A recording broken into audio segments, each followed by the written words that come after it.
everyone, welcome back to my channel. I am going to do a what I read this year kind of video, 12 books in 12 months. I pick a book each month and I just go off vibes. I don't have a structured way or an agenda in how I pick the book each month.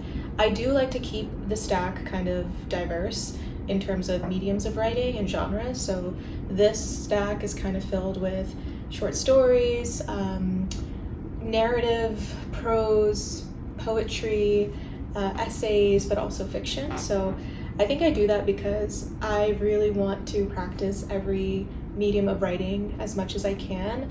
I am a creative fiction writer, but I love all different types of writing. So I want to learn as much as I can, and I take mental notes and how specific authors and poets structure their sentences and the voice they bring out. So it's just a learning practice for me as I'm reading.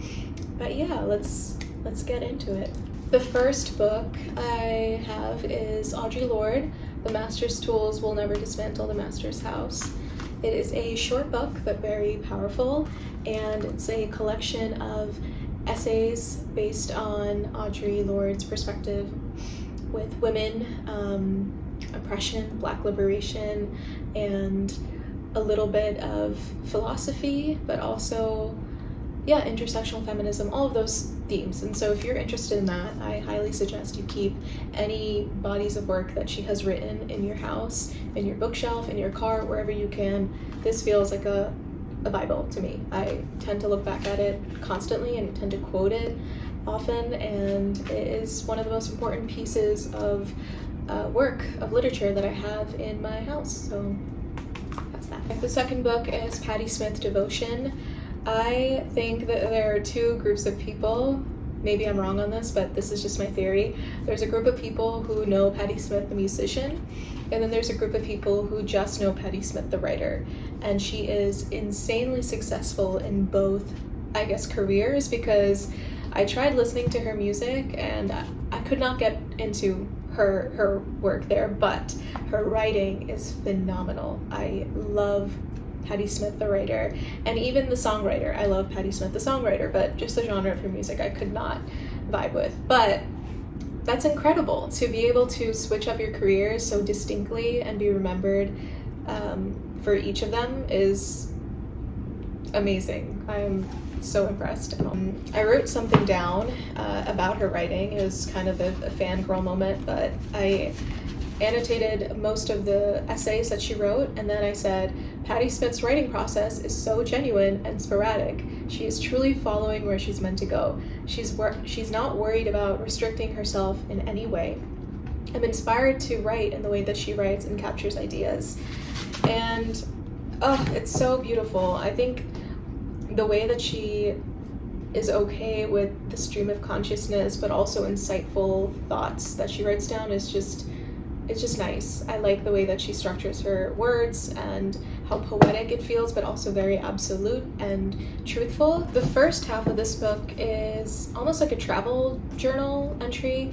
It's bits and pieces of her thoughts and her relationship with writing and how she captures ideas and thinks about stories. It's very much like we're in her brain figuring out what she wants to do that day, and it's entertaining. The second half is a short story that she actually wrote on the train, and she wanted to compare a heightened discourse between disparate voices, a sophisticated, rational man, and a precocious, intuitive young girl.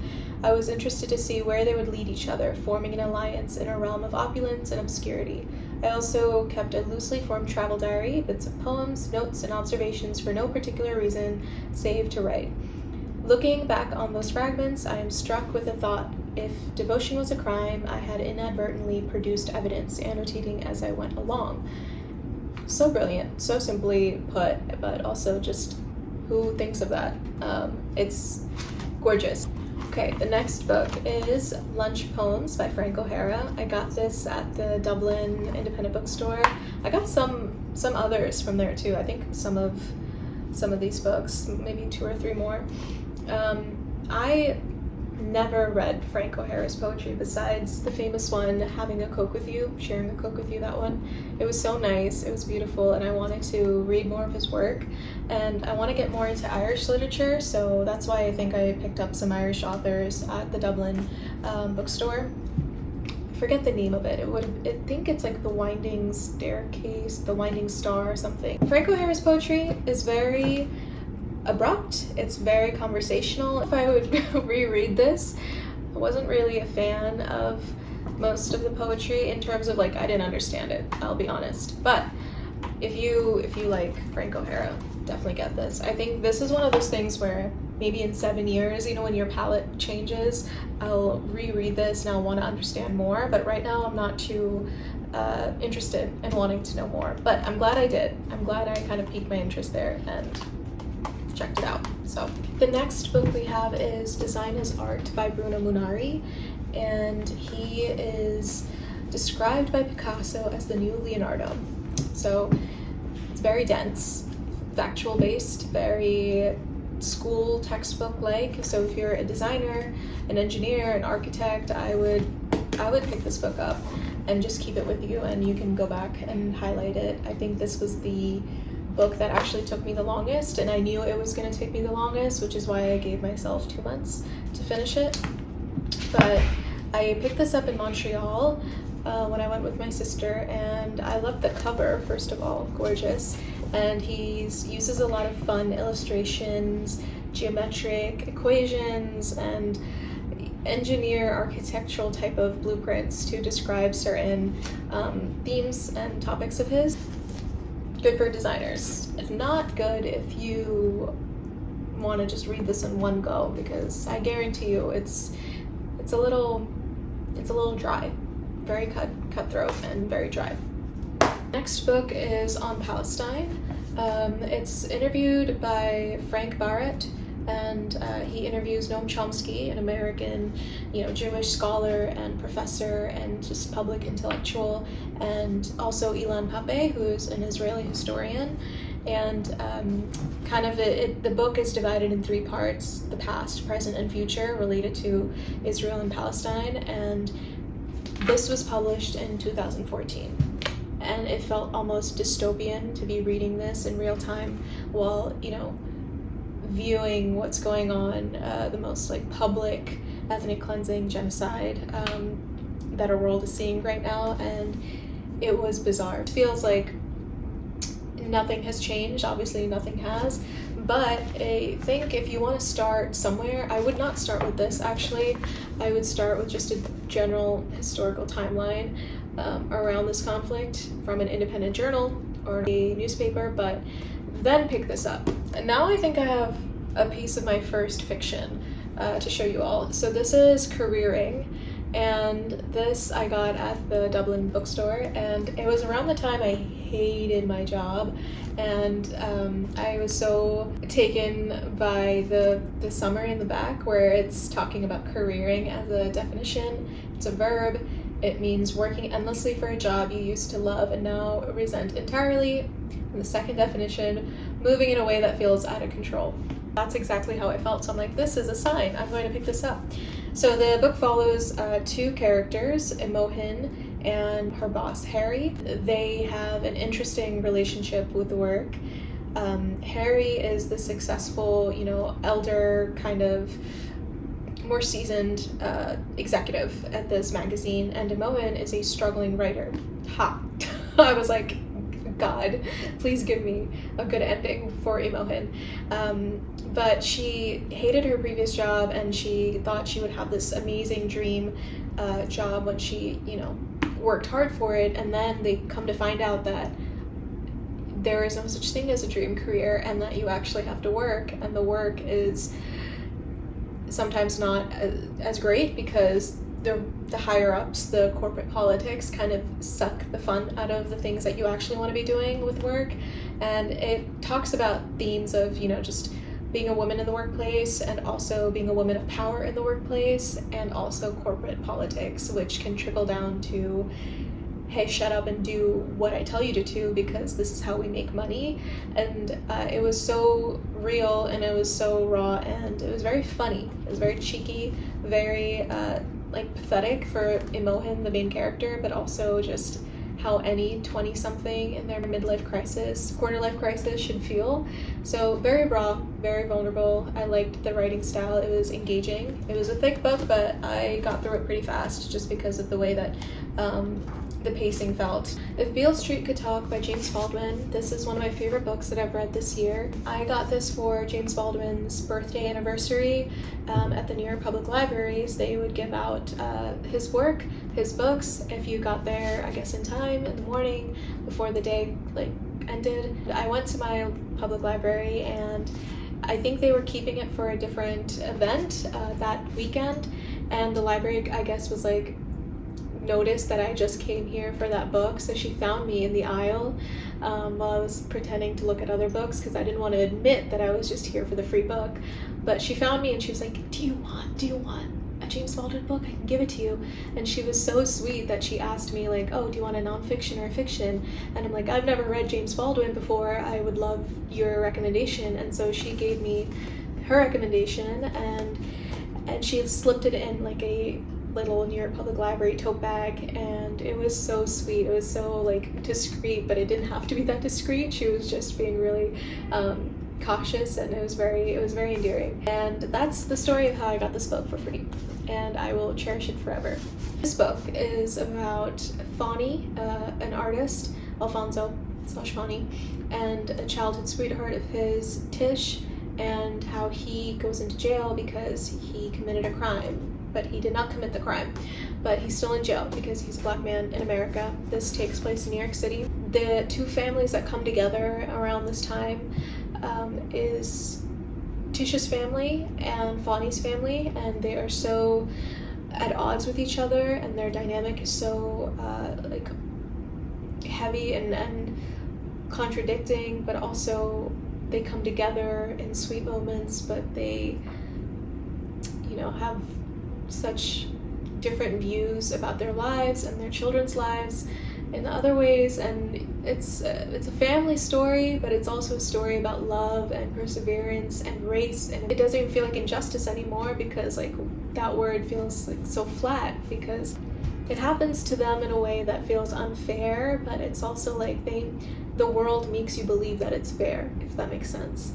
That the world they live in, the world we all live in, makes you believe that it's fair to be this unjust. So even the concept of injustice when reading this book kind of, you know, threw me off. Oh, one thing, there are no chapters, which I found fascinating. I don't think I've read a book that didn't have chapters and it wasn't boring.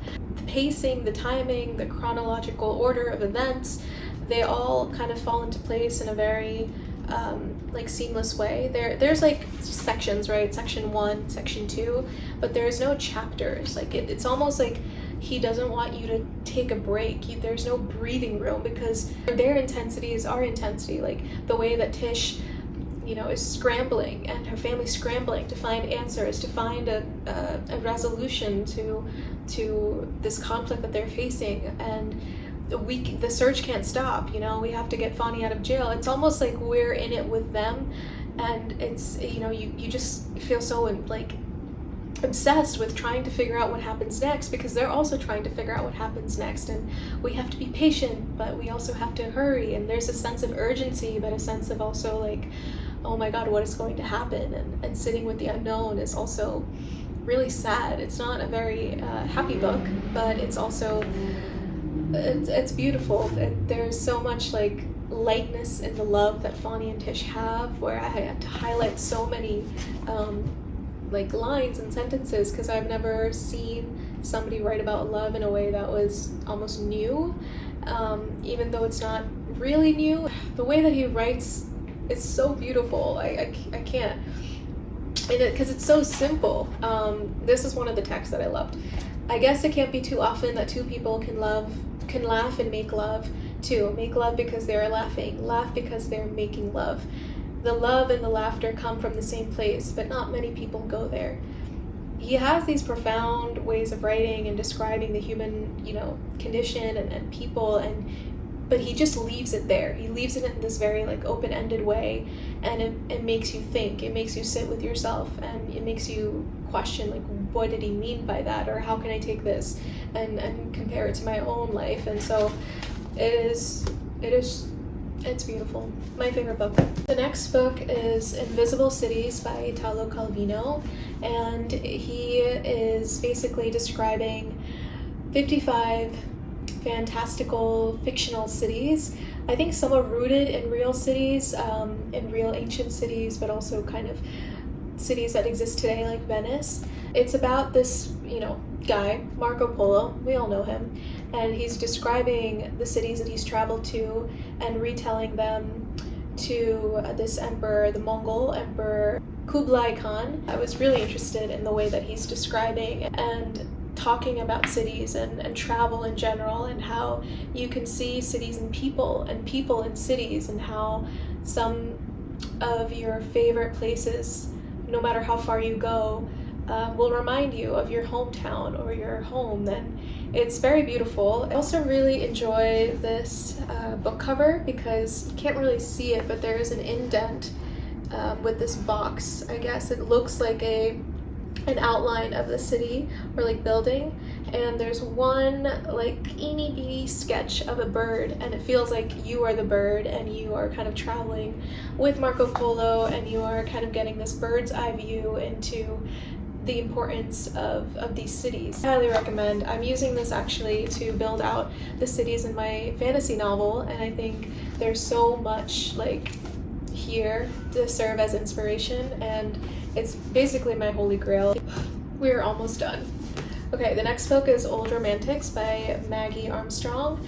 This is one of the books I picked up in the Dublin bookstore, and it was in a time where I really wanted to explore my creative writing side with short stories, and I wanted to read more short stories and writers that just write short stories. But I was kind of bored. I don't think I'm gonna keep this book. I might, donate it to the library or the little bookshelf libraries around the city. Let me go into what it's about actually before I get into why I didn't like it. About this woman, Margaret, and she, we understand her through this almost like obscure perspective where we don't know if it's really her or it's someone else. Like, she's really not the focal point, but she's a reoccurring character in multiple short stories. But it takes on her journey from early adulthood into womanhood and into motherhood, and we see her go through different relationships and go through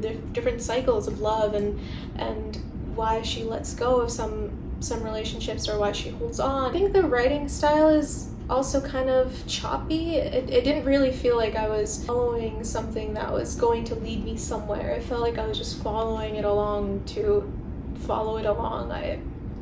I feel like that's a terrible description, but that's just how I felt. The last book is Outline by Rachel Cusk, and I see this cover and all of her books everywhere on Pinterest, on social media, on YouTube videos, but I really fell in love with Rachel Cusk as a writer when I was watching her interview. It forced me to read her work. I really enjoy watching a lot of authors and poets and writers talk about their process, and I like hearing what goes on in their mind. It follows this writing teacher who's going to teach in a writing course in Athens, and we understand her a little bit, but it's mostly through the people that she meets. We get to see more and more of this character become more alive, I guess, and more relatable. This is always a dangerous moment, he said, to make a big decision when you are not sure of what you deserve.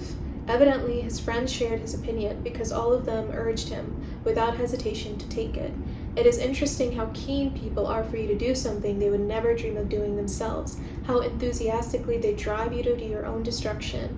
Even the kindest ones, the ones that are the most loving, can rarely have your interests truly at heart, because usually they are advising you from within lives of greater security and greater confinement, where escape is not a reality, but simply something they dream sometimes.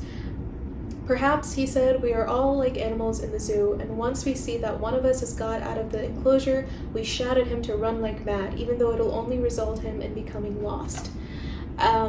There's moments like really insightful moments like these that you can find like in pockets of some of the chapters, and I think that's what really drew me to her work, because you have these profound concepts of how people can be sometimes, and you were just like hit with it in the gut, and you're like, oh man, I can relate to this. I'm not really a major fan in terms of like, oh, I'm obsessed with this book, I'm obsessed with everything she writes, because this is the first book that I've read that she wrote, but it was a little boring too.